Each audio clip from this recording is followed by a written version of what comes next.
ಆತ್ಮೀಯ ವಿದ್ಯಾರ್ಥಿಗಳೇ, 10ನೇ ತರಗತಿಯ ವಿಜ್ಞಾನ ವಿಷಯದ ಅಧ್ಯಾಯ 11 ವಿದ್ಯುತ್ ಶಕ್ತಿ ಅಧ್ಯಾಯದ ರಿವಿಷನ್.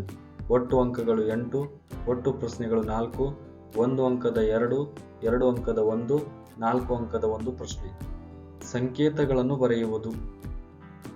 ವಿದ್ಯುತ್ ಕೋಶ, ಶುಷ್ಕ ಕೋಶ ಅಥವಾ ವಿದ್ಯುತ್ ಕೋಶಗಳ ಸಂಯೋಜನೆ, ಪ್ಲಗ್ ಕೀ ಅಥವಾ ಸ್ವಿಚ್ ತೆರೆದ, ಪ್ಲಗ್ ಕೀ ಅಥವಾ ಸ್ವಿಚ್ ಮುಚ್ಚಿದ, ತಂತಿಯ ಕೀಲು, ಸೇರ್ಪಡೆ ಇಲ್ಲದೆ ದಾಟಿದ ತಂತಿ, ವಿದ್ಯುತ್ ಬಲ್ಬ್, ರೋಧಕದ ರೋಧ, ಪರಿವರ್ತಿತ ರೋಧ ಅಥವಾ ರಿಯೋಸ್ಟಾಟ್, ಅಮ್ಮೀಟರ್, ವೋಲ್ಟ್ಮೀಟರ್. ನಿಯಮಗಳು. ಓಮನ ನಿಯಮ V=IR. ಸ್ಥಿರವಾದ ತಾಪಮಾನದಲ್ಲಿ ವಿದ್ಯುತ್ ಮಂಡಲದಲ್ಲಿನ ಲೋಹದ ತಂತಿಯ ನಡುವಿನ ವಿಭವಾಂತರವು ಅದರ ಮೂಲಕ ಹರಿಯುವ ವಿದ್ಯುತ್ ಪ್ರವಾಹಕ್ಕೆ ನೇರ ಅನುಪಾತದಲ್ಲಿರುತ್ತದೆ. ಜೌಲನ ನಿಯಮ H=I²RT. ರೋಧಕದಲ್ಲಿ ಉತ್ಪತ್ತಿಯಾದ ಉಷ್ಣವು ಕೊಟ್ಟಿರುವ ರೋಧದಲ್ಲಿ ಪ್ರವಹಿಸುತ್ತಿರುವ ವಿದ್ಯುತ್ ಪ್ರವಾಹದ ವರ್ಗಕ್ಕೆ ನೇರ ಅನುಪಾತದಲ್ಲಿರುತ್ತದೆ. ಕೊಟ್ಟಿರುವ ವಿದ್ಯುತ್ ಪ್ರವಾಹಕ್ಕೆ ರೋಧವು ನೇರ ಅನುಪಾತದಲ್ಲಿರುತ್ತದೆ. ರೋಧಕಗಳ ಮೂಲಕ ಹರಿಯುವ ವಿದ್ಯುತ್ ಪ್ರವಾಹದ ಕಾಲಕ್ಕೆ ನೇರ ಅನುಪಾತದಲ್ಲಿರುತ್ತದೆ. ವಾಹಕದ ರೋಧವು ಅವಲಂಬಿಸಿರುವ ಅಂಶಗಳನ್ನು ಪಟ್ಟಿ ಮಾಡುವುದು. ವಾಹಕದ ರೋಧವು ಅವಲಂಬಿಸಿರುವ ಅಂಶಗಳು: ವಾಹಕದ ಉದ್ದ, ವಾಹಕದ ಅಡ್ಡ ಕೊಯ್ತ, ವಸ್ತುವಿನ ಪ್ರಾಕೃತಿಕ ಗುಣ, ವಸ್ತುವಿನ ತಾಪ. ವಾಹಕದ ಉದ್ದವನ್ನು ಹೆಚ್ಚಿಸಿದರೆ ಅಥವಾ ಕಡಿಮೆ ಮಾಡಿದರೆ ಏನಾಗುತ್ತದೆ? ವಾಹಕದ ಉದ್ದ ಹೆಚ್ಚಿಸಿದರೆ ರೋಧ ಹೆಚ್ಚು, ಉದ್ದ ಕಡಿಮೆ ಮಾಡಿದರೆ ರೋಧ ಕಡಿಮೆ. ವಾಹಕ ಅಡ್ಡ ಕೊಯ್ತವನ್ನು ಹೆಚ್ಚಿಸಿದರೆ ಅಥವಾ ಕಡಿಮೆ ಮಾಡಿದರೆ ಏನಾಗುತ್ತದೆ? ವಾಹಕದ ಅಡ್ಡ ಕೊಯ್ತವನ್ನು ಹೆಚ್ಚಿಸಿದರೆ ರೋಧ ಕಡಿಮೆ, ಕಡಿಮೆ ಮಾಡಿದರೆ ರೋಧ ಹೆಚ್ಚು. ತಾಪವನ್ನು ಹೆಚ್ಚಿಸಿದರೆ ಅಥವಾ ಕಡಿಮೆ ಮಾಡಿದರೆ ಏನಾಗುತ್ತದೆ? ತಾಪವನ್ನು ಹೆಚ್ಚಿಸಿದರೆ ರೋಧವು ಹೆಚ್ಚು, ಕಡಿಮೆ ಮಾಡಿದರೆ ರೋಧವು ಕಡಿಮೆ. ಸರಣಿ ಕ್ರಮದಲ್ಲಿ ಜೋಡಣೆಯ ಅರ್ಥ. ಮಂಡಲದಲ್ಲಿ ಸರಣಿ ಕ್ರಮವನ್ನು ಗುರುತಿಸುವುದು. ಚಿತ್ರದಲ್ಲಿ ಒಂದು ವಿದ್ಯುತ್ ಮಂಡಲವನ್ನು ತೋರಿಸಲಾಗಿದೆ. ಇದರಲ್ಲಿ 3 ರೋಧಕಗಳು R1, R2, R3 ರೋಧಕಗಳನ್ನು ಕ್ರಮವಾಗಿ ಹೊಂದಿದ್ದು ಅವುಗಳನ್ನು ಒಂದರ ತುದಿಯಿಂದ ಇನ್ನೊಂದರ ತುದಿಗೆ ಸೇರಿಸುವ ಮೂಲಕ ಜೋಡಿಸಲಾಗಿದೆ. ಇಲ್ಲಿ ರೋಧಕಗಳನ್ನು ಸರಣಿ ಕ್ರಮದಲ್ಲಿ ಸಂಪರ್ಕಿಸಲಾಗಿದೆ ಎಂದು ಹೇಳಲಾಗುತ್ತದೆ. ರೋಧಕಗಳ ಸರಣಿ ಜೋಡಣೆ, ಸಮಾಂತರ ಜೋಡಣೆ. ಒಂದರ ತುದಿಯಿಂದ ಇನ್ನೊಂದು ತುದಿಗೆ ಜೋಡಿಸುವುದು, ಒಂದರ ಕೆಳಗೆ ಮತ್ತೊಂದು ಸಮಾಂತರವಾಗಿ ಜೋಡಿಸುವುದು. ವಿದ್ಯುತ್ ಪ್ರವಾಹ ಒಂದೇ ಆಗಿರುತ್ತದೆ, ವಿಭವಾಂತರ ಬೇರೆಯಾಗಿರುತ್ತದೆ. ವಿಭವಾಂತರ ಒಂದೇ ಆಗಿರುತ್ತದೆ, ವಿದ್ಯುತ್ ಪ್ರವಾಹ ಬೇರೆಯಾಗಿರುತ್ತದೆ.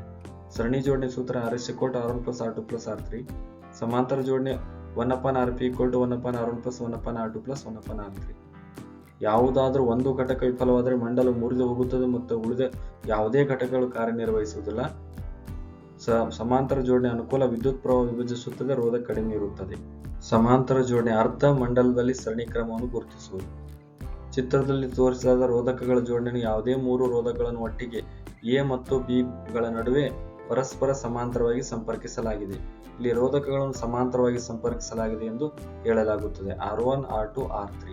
ಚಿತ್ರದಲ್ಲಿ R1 10 ಓಂ, R2 40 ಓಂ, R3 30 ಓಂ, R4 20 ಓಂ, R5 60 ಓಂ ಮತ್ತು 12 ವೋಲ್ಟ್ನ ಬ್ಯಾಟರಿಯನ್ನು ಸಂಯೋಜಿಸಿ ಸಂಪರ್ಕಿಸಿದರೆ ಮಂಡಲದಲ್ಲಿನ ಒಟ್ಟು ರೋಧ ಮತ್ತು ಮಂಡಲದಲ್ಲಿ ಪ್ರವಹಿಸುತ್ತಿರುವ ಒಟ್ಟು ವಿದ್ಯುತ್ ಪ್ರವಾಹವನ್ನು ಕಂಡುಹಿಡಿಯಿರಿ.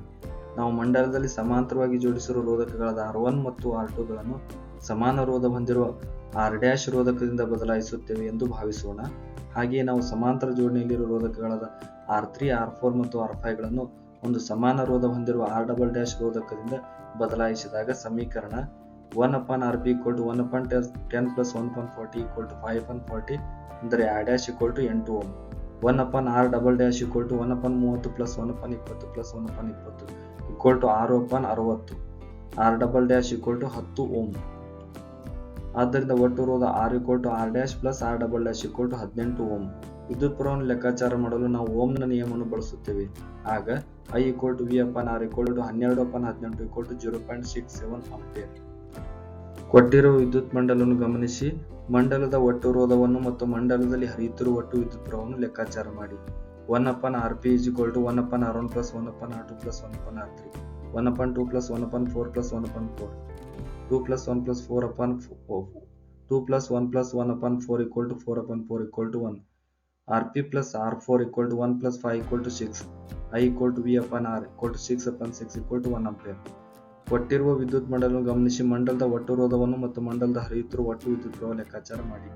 1/R2+1/R3 1/4+1/12 3 plus 1 upon 12 equal to 4 upon 12 equal to 1 upon 3 equal to 3. R equal to R1 plus 3. 5 plus 3 equal to 8 ohm. I equal to V upon R. 24 upon 8 equal to 3 ampere. 2 ohm ಮತ್ತು 4 ohm ರೋಧಕಗಳನ್ನು ಸಮಾಂತರವಾಗಿ ಜೋಡಿಸಲಾಗಿದೆ. 4 ohm ಇರುವ ಸ್ಥಳದಲ್ಲಿ 6 ಓಮ್ನ ರೋಧಕವನ್ನು ಬಳಸಿದರೆ ಆಗ ಎರಡೂ ಜೋಡಣೆಯಲ್ಲಿ ದೊರಕಿದ ಒಟ್ಟು ರೋಧವನ್ನು ವ್ಯತ್ಯಾಸವನ್ನು ಕಂಡುಹಿಡಿಯಿರಿ.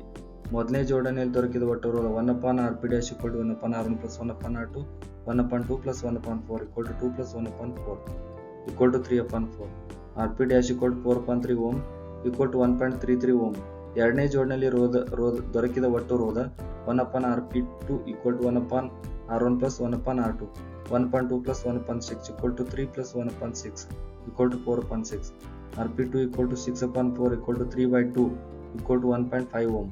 ಎರಡೂ ಜೋಡಣೆಯಲ್ಲಿ ದೊರಕಿದ ಒಟ್ಟು ರೋಧಕಗಳ ನಡುವಿನ ವ್ಯತ್ಯಾಸ 3 upon 2 minus 4 upon 3 9 minus 8 upon 6 1 upon 6 ohm.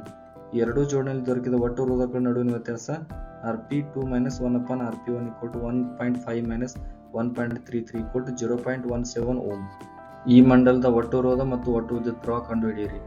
1 upon Rp equal to 1 upon R1 plus 1 upon R2 plus 1 upon R3 1 upon 12 plus 1 upon 8 plus 1 upon 16 4 plus 6 plus 3 upon 48 equal to 13 upon 48. Rp equal to 48 upon 13 equal to 3.69. Rp plus R4 equal to 3.69 plus 3 equal to 6.69 ohm. I equal to V upon R equal to 9 upon 6.69 equal to 1.34 ampere. ಜೌಲ್ನ ನಿಯಮದ ಅನ್ವಯಗಳು. ವಿದ್ಯುತ್ ಇಸ್ತ್ರಿ ಪೆಟ್ಟಿಗೆ, ವಿದ್ಯುತ್ heater, ವಿದ್ಯುತ್ ಒಲೆ ಮತ್ತು ವಿದ್ಯುತ್ kettle ಸಾಧನಗಳು. ಬಿಸಿಗಾಗಿ ಬಳಸುವ ಉಪಕರಣಗಳು. ವಿದ್ಯುತ್ ಬಲ್ಬ್ನಲ್ಲಿ ಪ್ರಬಲವಾದ ಹಾಗೂ ಹೆಚ್ಚಿನ ದ್ರವಣ ಬಿಂದು ಹೊಂದಿರುವ ಲೋಹವಾದ ಟಂಗ್ಸ್ಟನ್ ಬಳಸುತ್ತಾರೆ. ತಂತಿಯ ದೀರ್ಘಕಾಲ ಬಾಳಿಕೆಗಾಗಿ ಬಲ್ಬ್ನೊಳಗೆ ನೈಟ್ರೋಜನ್ ಮತ್ತು ಆರ್ಗಾನ್ ನಂತ ಕಡಿಮೆ ಕ್ರಿಯಾಶೀಲ ಅನಿಲ ತುಂಬಿರುತ್ತಾರೆ. ಫ್ಯೂಸ್. ಫ್ಯೂಸ್ ಒಂದು ಸುರಕ್ಷಾ ಸಾಧನವಾಗಿದ್ದು ಅತಿ ಹೆಚ್ಚಿನ ವಿದ್ಯುತ್ ಪ್ರವಾಹವನ್ನು ವಿದ್ಯುತ್ ಮಂಡಲಗಳ ಹಾಗೂ ವಿದ್ಯುತ್ ಉಪಕರಣಗಳ ಮೂಲಕ ಪ್ರವಹಿಸದಂತೆ ತಡೆದು ಅವುಗಳನ್ನು ರಕ್ಷಿಸುತ್ತದೆ. ಇದು ಸೂಕ್ತ ದ್ರವಣ ಬಿಂದು ಹೊಂದಿರುವ ಲೋಹ ಅಥವಾ ಮಿಶ್ರಲೋಹ ತಂತಿಯಿಂದ ಮಾಡಲ್ಪಟ್ಟಿದ್ದು ವಿದ್ಯುತ್ ಉಪಕರಣಗಳೊಂದಿಗೆ ಸರಣಿ ಕ್ರಮದಲ್ಲಿ ಇರಿಸಲ್ಪಟ್ಟಿರುತ್ತದೆ. ನಿಗದಿತ ಪ್ರಮಾಣಕ್ಕಿಂತ ಹೆಚ್ಚಿನ ವಿದ್ಯುತ್ ಪ್ರವಾಹ ಪ್ರವಹಿಸಿದಾಗ ಫ್ಯೂಸ್ ತಂತಿಯ ತಾಪವು ಹೆಚ್ಚಾಗುತ್ತದೆ. ಇದು ಫ್ಯೂಸ್ ತಂತಿಯನ್ನು ಕರಗಿಸಿ ಮಂಡಲವನ್ನು ಕಡಿತಗೊಳಿಸುತ್ತದೆ. ಆದ್ದರಿಂದ ವಿದ್ಯುತ್ ಮಂಡಲಗಳಲ್ಲಿ ಫ್ಯೂಸ್ನ ಜೋಡಣೆ ಅವಶ್ಯಕ. ಲೆಕ್ಕಗಳು. ಓಮನ ನಿಯಮ. ವಿದ್ಯುತ್ ಬಲ್ಬ್ನ ತಂತುಗಳ ರೋಧ 1200 ಓಮ್ ಆಗಿದ್ದು 220 ವೋಲ್ಟ್ ಮೂಲದಿಂದ ವಿದ್ಯುತ್ ಬಲ್ಬ್ ಸೆಳೆಯುವ ವಿದ್ಯುತ್ ಪ್ರವಾಹ ಎಷ್ಟು? V equal to 220 volt, R equal to 1200 ohm. 220 divided by 1200 0.18 ampere. ಒಂದು ವಿದ್ಯುತ್ ಹೀಟರ್ ವಿದ್ಯುತ್ ಮೂಲಗಳಿಂದ 4 ಆಂಪಿಯರ್ ವಿದ್ಯುತ್ ಸೆಳೆಯುವಾಗ ಅದರ ತುದಿಗಳ ನಡುವಿನ ವಿಭವಾಂತರ 60 ವೋಲ್ಟ್ ಆಗಿದ್ದು ಸದರಿ ವಿದ್ಯುತ್ ಹೀಟರ್ನ ವಿಭವಾಂತರ 120 ವೋಲ್ಟ್ಗೆ ಹೆಚ್ಚಿಸಿದಾಗ ಆ ವಿದ್ಯುತ್ ಹೀಟರ್ ಸೆಳೆಯುವ ವಿದ್ಯುತ್ ಪ್ರವಾಹ ಎಷ್ಟು? V equal to 60 volt, I equal to 4 ampere. V upon I 60 upon 4 equal to 15 ohm. 120 ವೋಲ್ಟ್ಗೆ ಹೆಚ್ಚಿಸಿದಾಗ V equal to 120 divided by 15 8 ampere. ವಿದ್ಯುತ್ ಹೀಟರ್ ಸೆಳೆಯುವ ವಿದ್ಯುತ್ ಪ್ರವಾಹ 8 ಆಂಪಿಯರ್. ಜೌಲನ ನಿಯಮ. 4 ಓಮ್ ರೋಧದಿಂದ ಪ್ರತಿ ಸೆಕೆಂಡಿಗೆ 100 ಜೌಲ್ ಉಷ್ಣ ಶಕ್ತಿ ಉತ್ಪತ್ತಿಯಾಗುತ್ತದೆ. ರೋಧಕದ ನಡುವಿನ ವಿಭವಾಂತರವನ್ನು ಕಂಡುಹಿಡಿಯಿರಿ. H equal to 100 joule, R equal to 4 ohm, T equal to 1 second, V equal to ಎಷ್ಟು?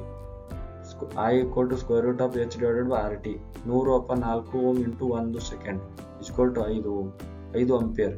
ಆಗ ರೋಧಕಗಳ ನಡುವಿನ ವಿಭವಾಂತರ V equal to IR. 5 into 4 equal to 20 volt. ವಿದ್ಯುತ್ ಸಾಮರ್ಥ್ಯ. 400 ವ್ಯಾಟ್ ದರದ ರೆಫ್ರಿಜರೇಟರ್ ದಿನಕ್ಕೆ 8 ಗಂಟೆಗಳ ಕಾಲ ಬಳಕೆಯಾಗುತ್ತದೆ.